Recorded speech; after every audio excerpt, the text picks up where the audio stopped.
roundtable discussion was themed Charting Fiscal Pathways, as the Deputy President used the occasion to give confidence about the country's fiscal path.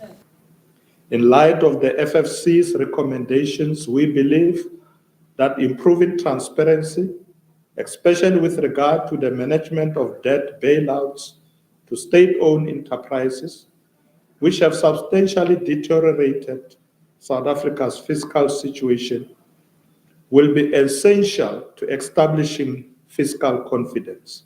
Mashatile also addressed the issue of the proposed VAT hike. This as the DA and the EFF challenged the proposal in court. However, Mashatile insisted some DA ministers were part of the committee that agreed to the VAT hike. The committee did its work and agreed to the reduced 0.5 VAT increase with the provision that we must invest in economic development and engage in expenditure review so that we avoid further tax increases.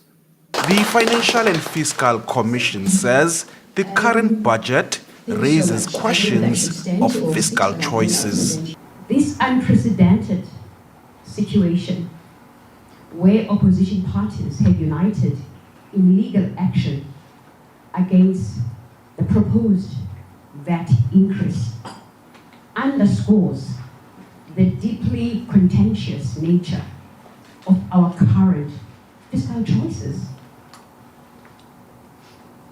What fiscal choices are we making? And are those fiscal choices amenable to everyone? Are those fiscal choices inclusive? Are those fiscal choices credible?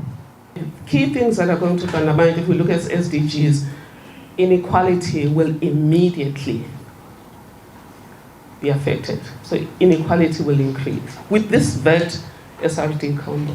So on the one hand, you're talking middle. I would say the government is talking center, it's not talking left. It talks left, but it walks right. At least one economist has called on National Treasury to review its GDP growth forecasting. So this GDP forecast is the most important number in the budget, because what happens according to this trend, the Treasury comes back to us in the medium-term budget and they say there's a revenue shortfall.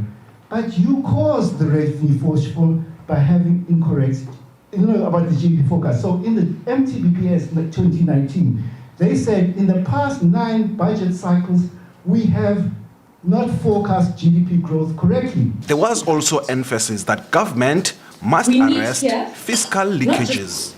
Tulelani Philip, SABC News, Cape Town.